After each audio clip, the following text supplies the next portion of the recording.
Welcome back to Pluck That. I'm your host, Nick Ciraldo, and I'm here with my co hosts, Mike Boyd and Jonathan Bass.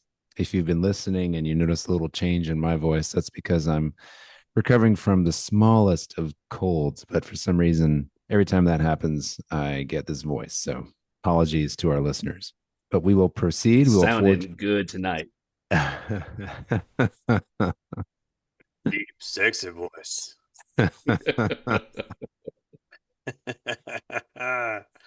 uh, Anyway, we will forge ahead because we have a good one this time. We are talking with Aaron McCloskey of McClostone Amplification. We'll be getting to that in just a moment. But first, some news.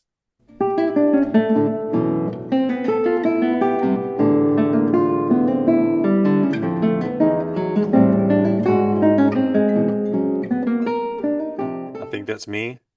I think my contribution to news this week is my setting up of my Eastman, trusty Eastman guitar.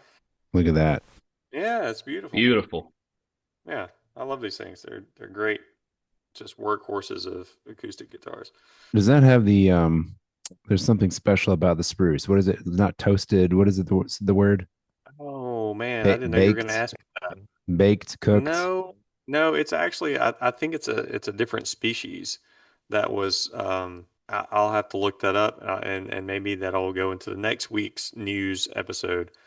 But no, it's a different species that the buyer, owner, or whatever of the person who sources the wood at Eastman uh, happened on and got like the last batch out of Switzerland or something like that.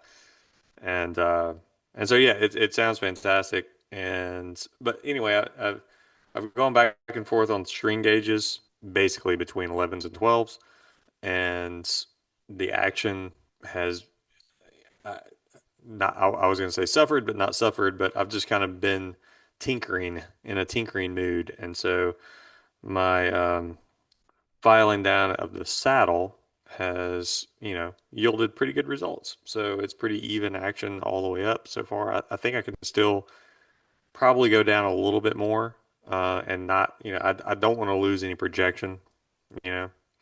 But so far it's been really nice. And I've gone back to 12s. I've gone from 11s to 12s to 13s, and I like the mid, you know, just the middle range. Right on, man. Boyd, you got some news, don't you? Well, it seems like every bit of news I put out there is always, oh, I got a new piece of gear, and I'm really exposing myself to how bad of an addiction I have. But I was fortunate, a number of years ago, maybe 2 years ago, to start getting into actual univibe. I'd always just made do with phasers, and Jonathan and I were going back and forth having some discussions about them. He had gotten one, and it was just such a wonderfully kind of just milky sound that I wasn't getting. And I did a little research and bought. Well, I was looking at the time one by Foxrox, their AquaVibe, but evidently whatever components he was sourcing at the time were not working out, and he decided to discontinue it until he could do a little bit more product development with what he could source. And that was the one I always wanted. And about that time, I came across the Thorpe Univibe, which is glorious, and Yes, immediately became a permanent addition to one of my main gigging boards. But I've always had in the back of my mind I wanted that Foxrox, and Jonathan got a Univibe, one of the full tones with the treadle, so you could control the speed with the expression. And that was one of the things about this Foxrox. And problem is, since they're discontinued, the price often that you find for a used one or somewhere on the secondary market is twice as much, and they were already pretty pricey. But I came across one about 2 weeks ago that wasn't much more than the original price. It was in good shape. I took a chance on it, and wow, it's a different, more subtle tone. It can get pretty wild, but in comparison to the Thorpe, it's quite different in terms of sound. And I do love the Thorpe, but I love the ability to have this expression on it, and that's kind of a game changer. So I am inspired. Nice. Very nice. I think that wraps up the news for the week. I think now it's time to get into our very special guest for the evening. Boyd, you want to open it up? Uh, I'm always thrilled whenever we have a guest on here, but fortunately, this is someone I've had a very personal connection with, and we've established a bit of a relationship over the last couple of years.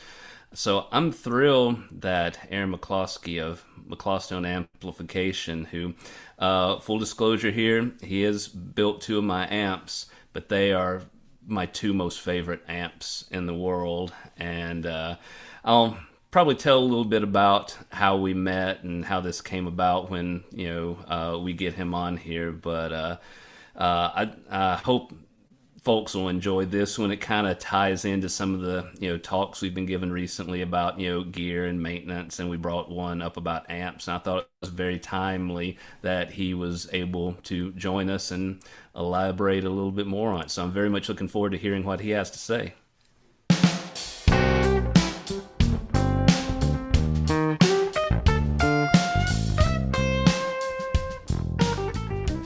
We are quite thrilled today to have Aaron McCloskey of McClostone Amplification with us today. Thanks for being here, Aaron. Hey, thank you guys for having me.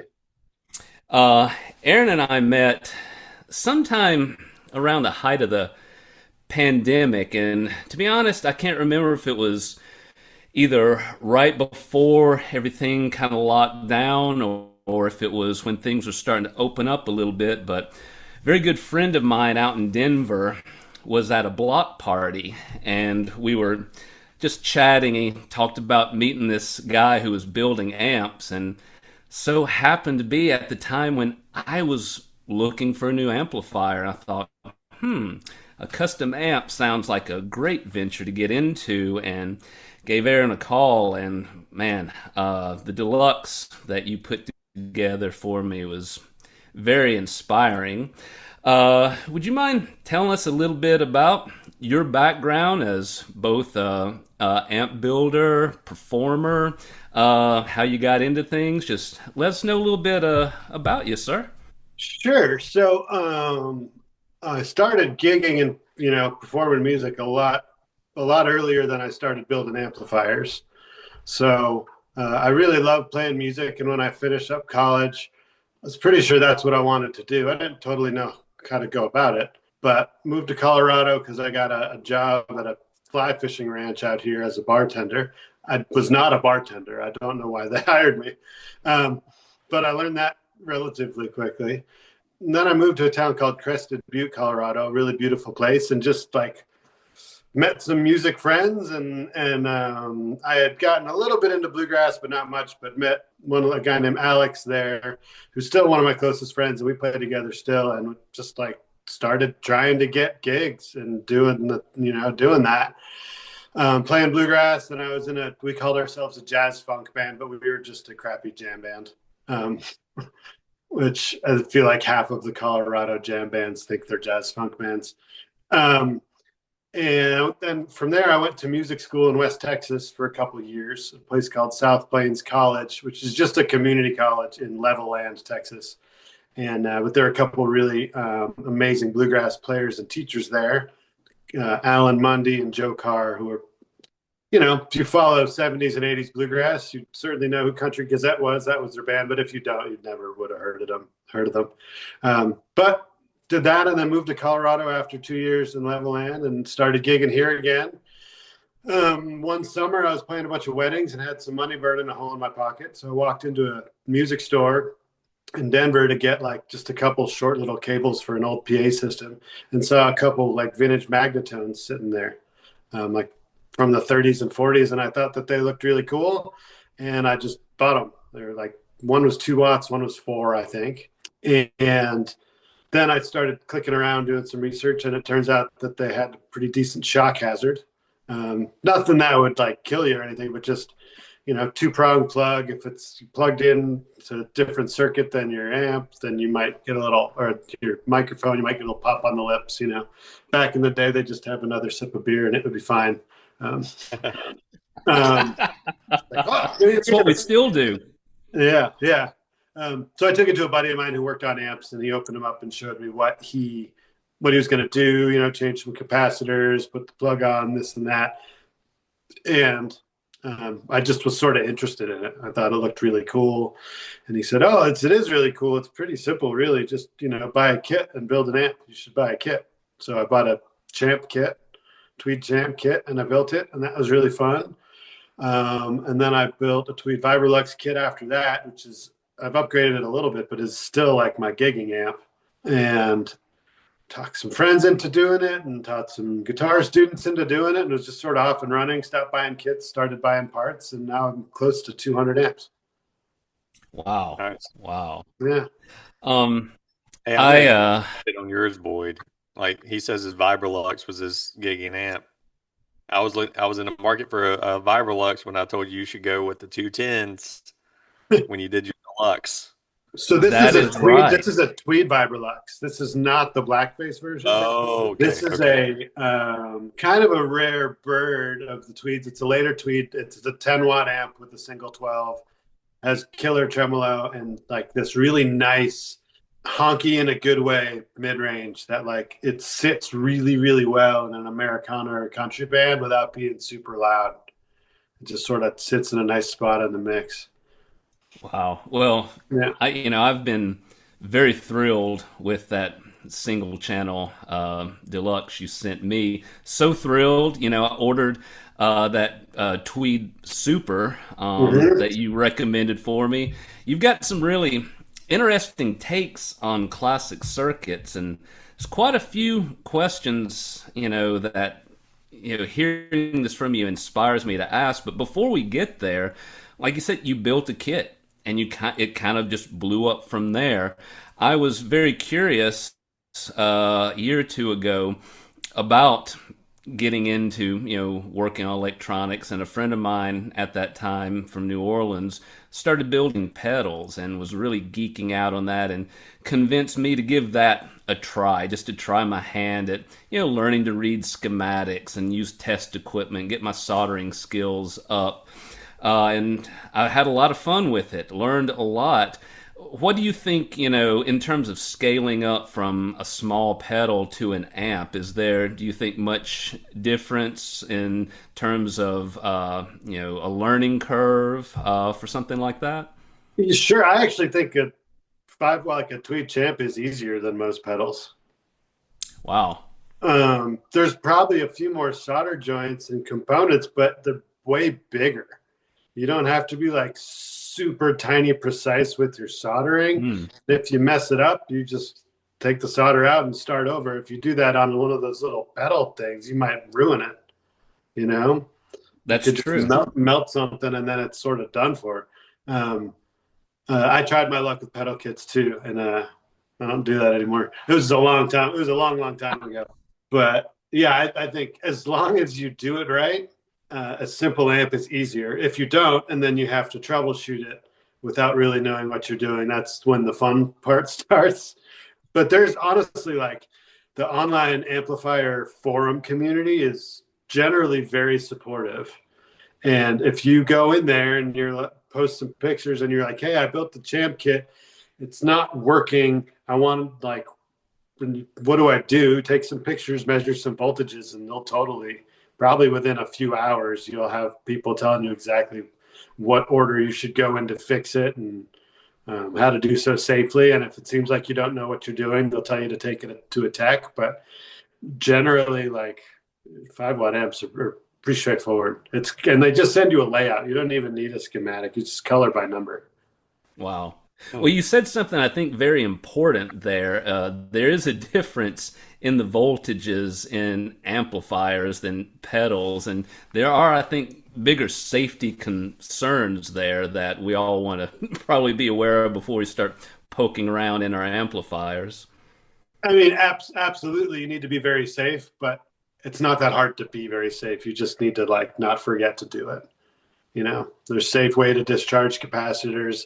If you're going to be working inside the amp, just measure the high voltage spots to make sure there's no voltage stored there, and you're good to unplug it from the wall. You know, don't ever put your finger in a working amp. All things that are, you know, as you start doing this, relatively common sense, but you just need to be diligent about doing it every time, because it only takes one, and like 400 volts even in a 5-watt amp. So right. Good information right there. Is there anything, you know, now that you're on this end of it by building, that you wish us mere consumers and players of amps really kind of knew or had knowledge about or an inner working with? there's nothing that I wish people knew. I think like there's a book called The Guitar Tube Amp Handbook, I think, by a guy named Dave Hunter, which is like a for the player book about tube amps. That's wonderful. That can help you like sort of understand what's happening enough to talk with your tech about it and not be confused. But honestly, like as long as people are cool and willing to listen to someone more knowledgeable and know that that person is more knowledgeable, I don't care how much you know or you don't know if you bring your amp here, you know? What about from a maintenance standpoint? We just had a recent little rant about, you know, maintenance on guitars, and that kind of spun into some things that we've just learned on our own about, you know, amps and some of the differences between, you know, solid state and tube and longevity. Is there any particular maintenance tips that maybe you have accumulated over the years from working on amps? Absolutely. And certainly, you know, cleaning your tube sockets if you hear something weird is like tech tip number one.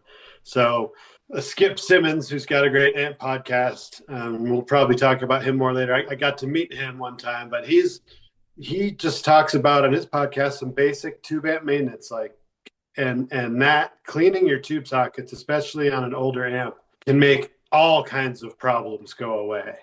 Weird noises, crackles, whistles, feedbacks, like, and all you have to do is get a little contact cleaner or even WD-40, which is C-Work, which is what he uses. And that's not like, you don't spray it, like spray a tiny bit, like into a little bowl or in your hand, tap your finger in it, tap that on the end of the tube pins. So just like a tiny bit, and then just put it in the socket 4 or 5 times, and your socket will be clean. And that can make that stuff go away. Nowadays, they just don't make tubes as well as they used to. So, like, the number one suspect is a failing tube in all cases. It could end up being something else, but like that's always the first thing to suspect. And be wary of anybody who tells you to change all your tubes at once. Immediately get your amp back and take it to a different tech.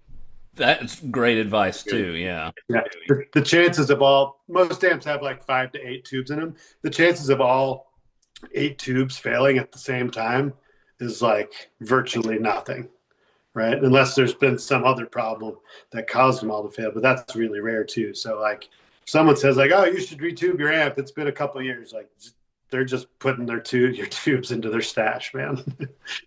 Potentially. Oh, right, yeah. Or just spending your money. You just don't need to do that. Change tubes when they need to be changed. Very good.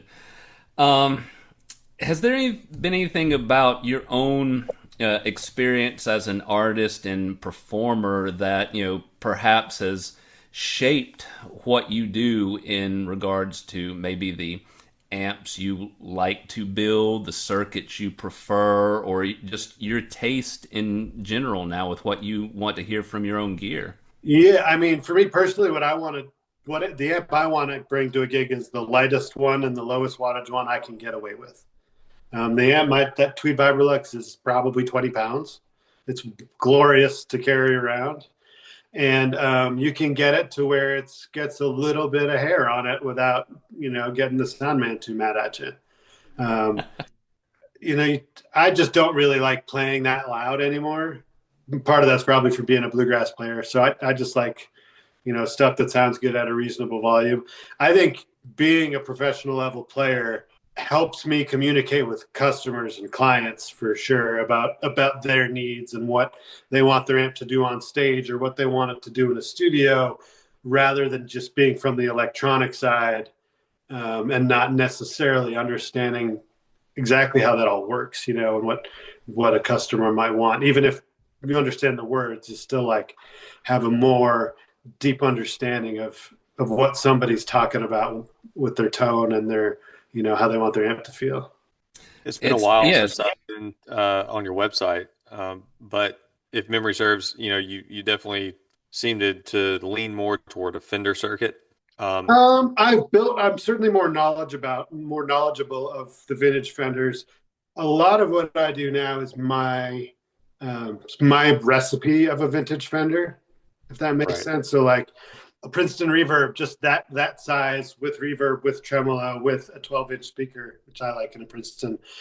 That's just a super versatile amp for a lot of people in terms of power and size, and a really great platform to mod and change to customize a person.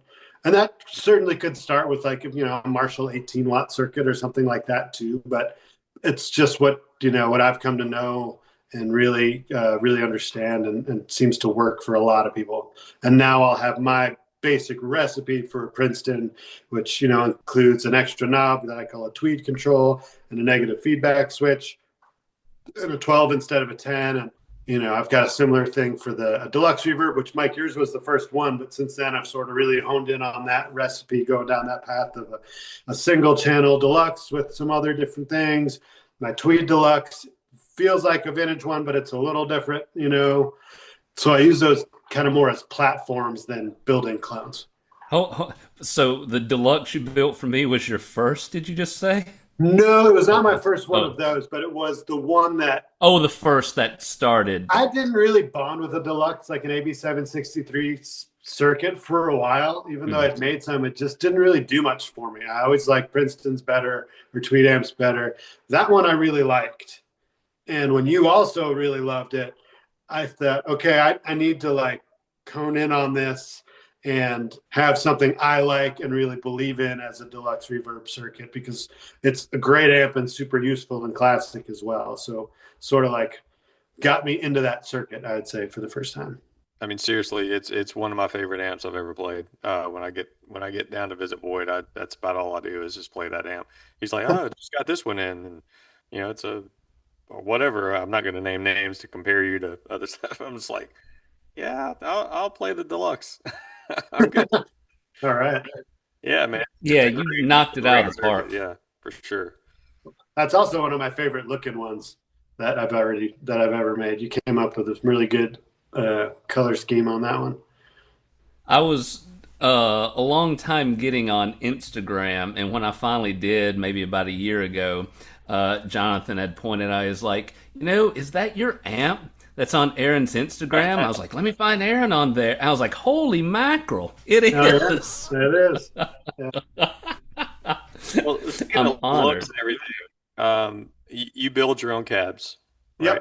Yep. And all the components, right? Well, I mean, bit of a rhetorical. That's a rhetorical question for our listeners, because you sent me this cabinet behind me, but how do you can totally get into the technical bit of that. Like, how do you, what bracing do you prefer? What wood do you prefer? Dimension, two speakers versus one. And I'll quickly share a story to prime that.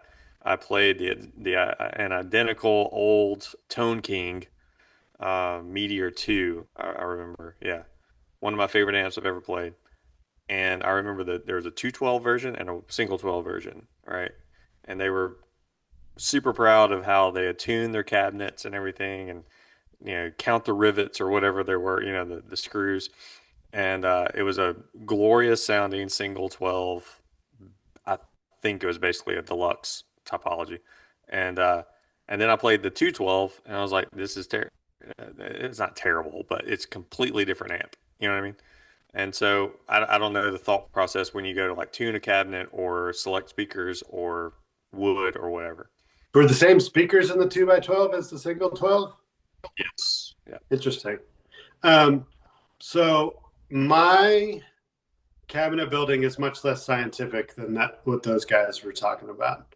Generally, for like a 1x12 like yours, as long as it's big enough, it's going to sound pretty good and pretty similar, honestly. You can make them too deep so the bass gets a little too swampy. You can make them too shallow so they're a little bit thin, but like I've never really had the time to experiment with like, okay, I'm going to make this one 1 inch shorter and be able to A/B them one next to each other. This one 1 inch taller, 2 inches wider.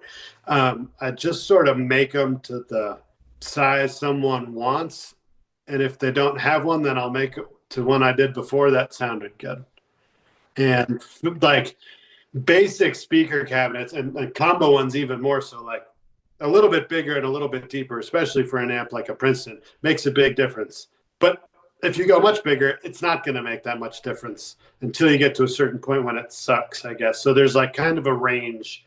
I guess what I'm getting at is there's kind of a range of dimensions that can work. And a little bit deeper on those black panel cabinets makes a big difference in a good way. Just like 1/2 inch or 1 inch. You get just a little bit bigger bass on a Princeton, and that goes a long way. Interesting. Yeah. But I make like dovetailed boxes. It's a pretty simple thing from a woodworking perspective. Similar to what Fender did. They just made, finger jointed boxes, which is a similar approach. And this is another sort of lesson from Skip Simmons. He's like, do you want to talk about like speaker cabinets, hi-fi stuff, stereo speakers? There's a lot of science in there. An amplifier cabinet just holds everything together, and it just has to be kind of big enough. And that's kind of the approach I take with it. Okay. Yeah. And I wish there was more to like your 1x12 sounds awesome. There just isn't for me. I use pine. It's a tonally neutral wood. I've used some hardwood stuff. Interestingly enough, like in a guitar, hardwood makes everything brighter. In an amplifier cabinet, it makes it a little duller because it's just, we're talking about 3/4 inches thick, not like a tiny little top of a guitar and back inside. So it actually is like just stiffer. So it's all pretty, I don't know, relatively crude, I suppose. This is a side point, an interesting thing though. I have this book called Speaker Cabinet Design. It's written by some British guy. It's in this old book that I bought. I was curious about. And the whole thing is about detuned cabinets, which is like essentially it's a 2x10 or 2x12 cabinet, but only one speaker. And the other one's just a hole. And he says it sounds, I haven't done this yet. I've been wanting to for a while. He says it sounds significantly better than like having 2 speakers in it, and sounds just as big, but it's like more open and breathes better. Well, hang on. Let me take one of these tins out. It's worth the try. It's worth it's an interesting concept that it's not the extra speaker, but the extra hole that's important. You mentioned earlier, preferring say the 12-inch speaker with the Princeton circuit, and you also mentioned Skip and the Tava podcast, Truth About Vintage Amps from Fretboard Journal, which you turned me on to as well, I've been a huge follower of that for 5 years now since you told me about it. Mm-hmm. But there's also often that kind of discussion in there about trying different things and even just taking your amp, plugging it into a different cabinet. From your perspective, since you're saying a lot of it just is kind of crude, you go with what has worked in the past. Is it as simple as that? Just, try maybe putting a 10-inch speaker or 2 10s or 2 8s or 12s with, some things like a Princeton that we often think of being a classic 110, combo box. Yeah, I think so. I mean, easier said than done, right? Like not everybody can make a 2x10 and have it work right away and have the tools and the ability to do that. That being said, it's also not rocket science. But yeah, I think experimentation is great. And amps and tone and feel is a really subjective thing. And if you think you have good tone, you're going to play guitar so much more confidently than if you aren't feeling it that day. So like if you try some things out and you get a 5 or 10% better tone and you think that and you are confident about it, when you go to your gig, you're going to play better, if you feel like your guitar sounds kick-ass. So that's true. So I think experimentation is great. I do love tens and Princetons. If someone's doing a lot of boom chuck country stuff on a telly, I think that tighter bass, and sometimes I have tons of bass. It's just sort of tighter and snappier. And for that, I prefer a 10 and a Princeton. For general styles, I like the sort of big warmth of a 12 rather than the punchy. But it's not better or worse. It's just subjective from what I like, you know. Well, when we were talking about my second amp, much like you said earlier, kind of the more we do this or the older we get, want to scale down. And as much as I love, I mean, the deluxe you have, it's a piggyback, 210 cabinet with a head. And it's very light, like I think 25 pounds top for each, but it is sometimes an extra trip. So I'd contacted you and you recommended that 5F4 circuit, just based around some of my own personal desires. Smaller amp, a little lighter weight, still has a good amount of power behind it. There's something to be said about working with someone who's knowledgeable to find that kind of dream amp, that tone that you're seeking and can bring it out. And something about these amps too, I don't know if it's the classic circuits, if maybe it's the power difference between some of the amps that I've played in the past. There's something about both of these amps you've sent me.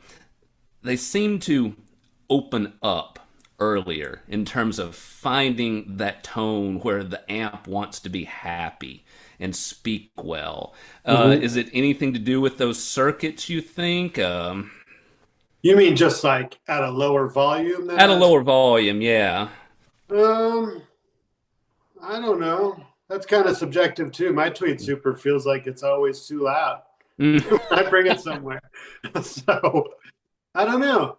I don't really know the answer to that question. I don't think it's something I'm doing intentionally to make it sound better earlier. I do. So vintage style pots that most manufacturers use are like, especially on a deluxe reverb or like a super or a twin, those are kind of the worst culprits. It's off, it's barely on, it's loud. And like it happens really fast. There's CTS makes great pots with a much smoother taper on the front end, so that doesn't happen the same way. I'm pretty sure I was using those when I built your amps. I'm not positive, but that's super helpful.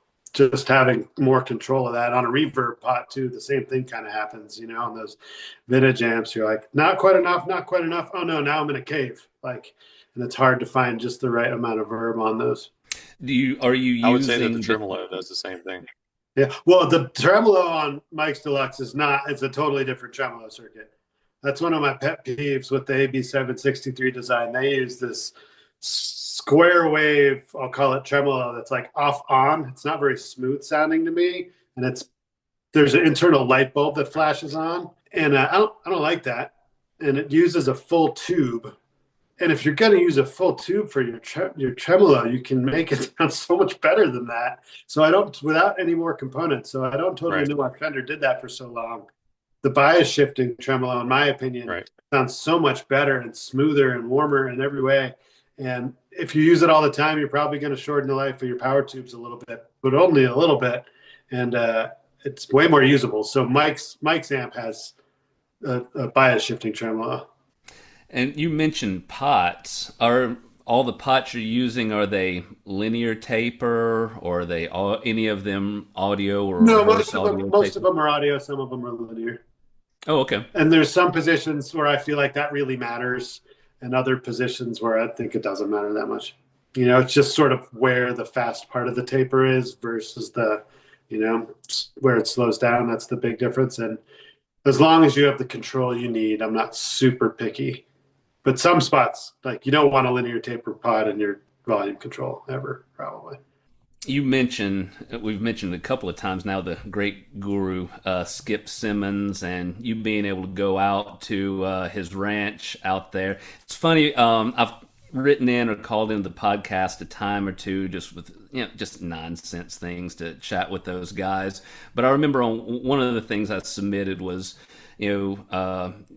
when I got your amp, I was so proud of it that I found something, that I felt like I'd been missing now, in the way that I responded to the way it was, playing and sounding, and had dropped your name on the podcast because I didn't drop it at first, but Skip was like, well, I want to know what's he playing. And so I threw it out there. Next thing I know, he was dropping your name that you had come out and you made a visit. And he's always talking about guys coming out to pick up stuff and do things. And I just kind of wonder your experience, after having listened to him on the podcast, finally meeting him and seeing this, legendary place for us who follow the podcast now. It was pretty cool, man. And I had listened to the podcast a lot, and I'd actually called him a few times on the phone. Like, you can just call Skip and he'll answer, and he'll talk to pretty much anybody if you've got questions.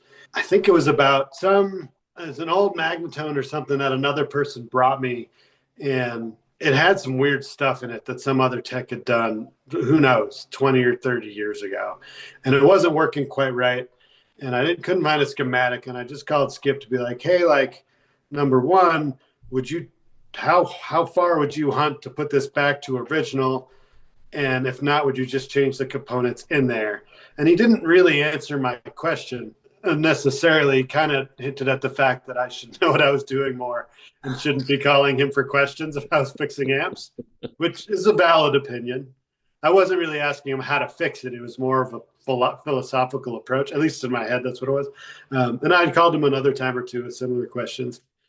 Meeting him, he's like a super sweet, nice guy in person. He's very happy. In the earlier part of his podcast, he's really salty because it was kind of a waste of his time. And it was just like a few hours a week he wasn't working on amps. And then he softened over time once he started to enjoy it, and they have a Patreon and stuff. But so I was like, I wonder if he's going to be cranky when I get there. But he wasn't. He was super nice. He very friendly. He mostly talked about his dog. But he was really nice. He asked a little bit about our band. We were driving in Northern California, like 5 miles from his house. And I was like, we're going to go like right by this dude's house. Can we leave like an hour early and just go meet him? And everyone in the band thought that was a good idea. And so it was pretty fun. He's just like a pretty regular guy who knows a lot about vintage amps. It's funny you'd say kind of the crankiness that, in those early episodes we all got to know. Every time I would write in or call or send an email or something like that, I always worried about getting the dreaded, no, just don't be stupid or something like that. But yeah, all my interactions with him, and I haven't met him in person, but they've been great. And thanks for turning me on to that podcast. It's been a wonderful diversion and a great resource for learning a little bit more, especially if you want to get into the weeds. Yeah, it's great for that. And they're kind of hard to find, but if you are into building vintage stuff, there's a few little gems of like, try this component here that like, they don't come up all the time, but every now and then there's something in there that I'd be like, wait, rewind. What was that? Okay, I got something to try, because he's not really into modding circuits. That's not really his thing. He's like, I'm going to make it work like it worked when it left the factory. I'm a maintenance man. I'm not here to do anything different.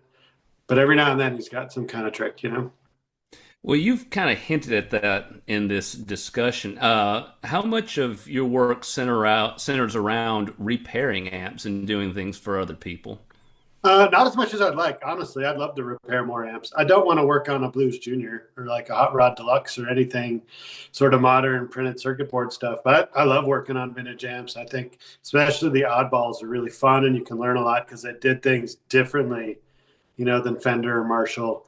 Old Gibsons are wacky to work on, but you can learn a lot. And there's some good, different reverb circuits, different tremolos, different versions of the first gain stage, all that stuff can sound really, really cool and be worth trying. And then sort of just, write it down, keep it in your back pocket. And, a lot of what I do with customers is relatively custom, and they'll ask for certain things. And then if I've sort of got this quiver of other stuff I can try if something's not quite doing it for them, or we want to put a slightly different take on it.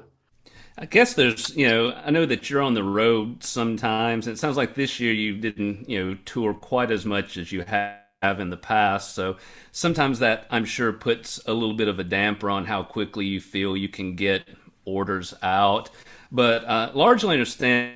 Right now, it sounds like you're pretty caught up on stuff, and it would be a good time to call or contact if someone has a request or questions. But it makes me wonder, being in this business of operating anything kind of bespoke or boutique, if you've noticed trends in the business, like sometimes of years busier than others, or if it's just completely fickle and unpredictable. It's raining one month, and the next week there's not as much coming in. Or when's the last time you had to build a twin, or anything that doesn't weigh 30 pounds or less? It happens. There was a guy in Arkansas who wanted like 100 watt, plexi Jimi Hendrix style amp, and I was like, "Why? What are you doing? Like, quit!" And like, there is still an application for that for some people, Sure. He is not one of them. He was like mostly a living room player, I think. Did some gigs, but like, if you're doing a lot of gigs, the last thing you want to carry is a huge amp and a giant Marshall style 2x12. The thing weighs a ton. I had to ship it freight to Arkansas. It was huge, and not often. But if someone has a reason and they really want it, I'm not here to tell them what they want. I have a guy right now who I'm communicating with. They bought a 300-watt amplifier. He's got something in his head he's really stoked on. I don't know where he's gonna play this thing, but yeah, he probably does. I don't know. But generally, like for the first bunch of years after I started, so maybe like after the first 4 or so years, I always had a queue of 2, 3, 4 in the queue, work lined up. It would take a little while to get it out. I would say the last year and a half has been significantly slower for the first time. There's always stuff to do. Currently, I have like one thing I'm finishing, and then I'll keep building amps whether I have an order or not. But I don't have very many orders right now, and it's not quite this slow, but like a gradual slowdown for the last. I don't totally know why. I know I'm not very good at marketing, and that's not my skill set. So if anyone out there is like wants to help out a small amplifier business, reach more people, that's really be helpful. But I haven't had to do anything. Like just word of mouth and a website and some stuff on Reverb was always enough, and now it's kind of not at this very moment. And that being said, in the last 3 days, I've gotten 4 inquiries. I probably didn't have one for a month before that. So it's always kind of been that. I think it's tough time in the music business, so, especially if you're like on the road touring. It's very hard for us to make any money, and I think people are tight with their pennies now in general. Sure.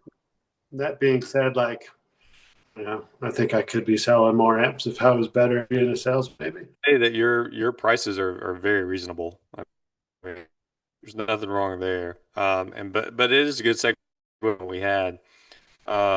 Is often for luthiers or repair people, or sometimes you see, and I've seen more with luthiers over the years than anything, but they will offer education, like schools basically, Sure. for people to tuition and everything. Have you ever thought about that? Or because there's got to be a moment where there's like, okay, am I shooting myself in the foot by, educating future competitors? You know what I mean? No, I don't think it's that, because anybody who like really is psyched to build an amp kit will just build one. I think it's relatively accessible. The problem with that is that being as small a business as I am, I've had various people help me for short periods of time over the years, but generally it's just, I don't have any kind of big business liability insurance. And if you're teaching people to work with really high voltage, I think you need a level of insurance that I do not currently have. So I could get that, but it's a relatively large commitment to making that happen. Not that I think people are going to electrocute themselves, but I would hate to have that happen, because of something I overlooked or didn't say or wasn't communicated properly. I'd never forgive myself.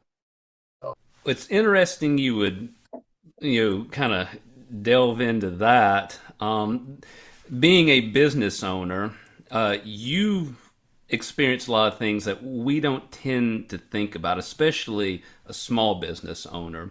We recently had a sit down with Earthquaker Devices, and Mm-hmm. they had a good long talk about a lot of small business impacts, both through tariffs and all sorts of other things that we just don't think about.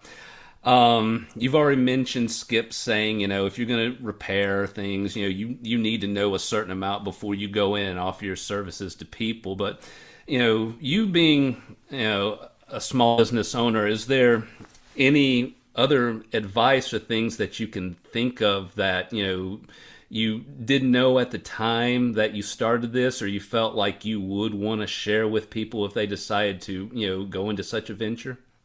I think having some amount of proof of concept before you really go into business is helpful. So like I got into building kits and was like really interested in building amplifiers. They sounded great to me. Other people also said they sounded great. And then I kind of went a little further into it rather than I do think there are some people who get into building amps from a more tech side and just start doing it without necessarily having a great sounding product first. And I think that probably happens in other realms too. Where you're like, I want to do this, I'm going to do that. But you sort of go headlong into it before you really have something people want, you know? But I mean, honestly, man, I am a business owner because I don't really like working for other people. I'm no expert in business or running a small business. Yeah. And I would never say it that I was. But I build guitar amps. I teach guitar and banjo lessons. I'm a working musician, and the three of those sort of do this all year, and it ends up with a workable living. But I'm certainly not making $1 million over here either.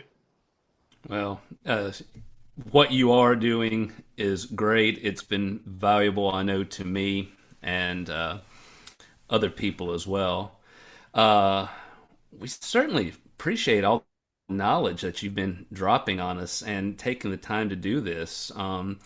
You guys have anything else you feel like we can pick Aaron's brain on? Or even Aaron, are there anything going on, current events or things that you feel like you might want to share with us?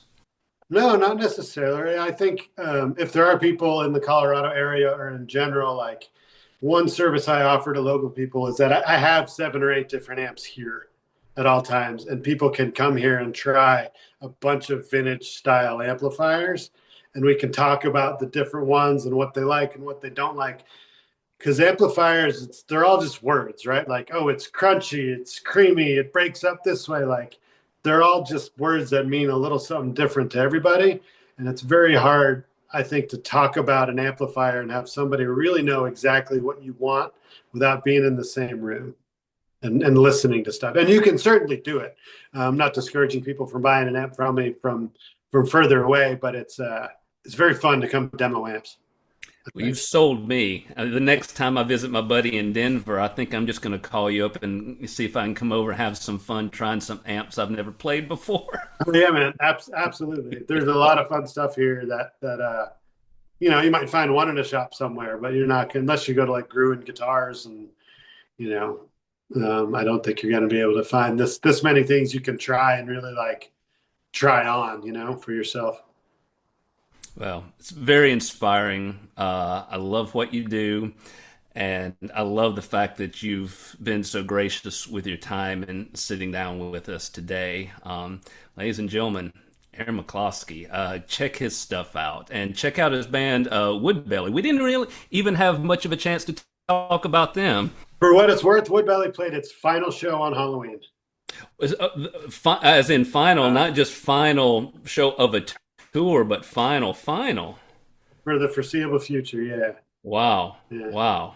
There's lots of details, but generally it's been about 10 years. We kind of stopped growing. I did a lot of the administrative managerial stuff, and I was ready to not do that anymore. That's understandable. Yeah, and the other guys too. It's one of those, like, I think maybe we could have kept going for a little while longer, but I said I didn't want to do it anymore, and everyone else was like, all right, then I think it's time. So it's just sort of, 10 years in a working band is a long time. Yes, it dating is. dating four other men in their 30s and 40s, and just think about what that means and how long you think you could do that. And it doesn't get any easier. No, we don't get any more any less stubborn as we get older, right? Like, That is entirely true. yeah. Aaron, thanks again for joining us today, and we look forward to hearing more from you in the future. Yeah, man, and love this was great. I'd be happy to come back anytime. Sounds great. Thank All you, right. Aaron. Thank you.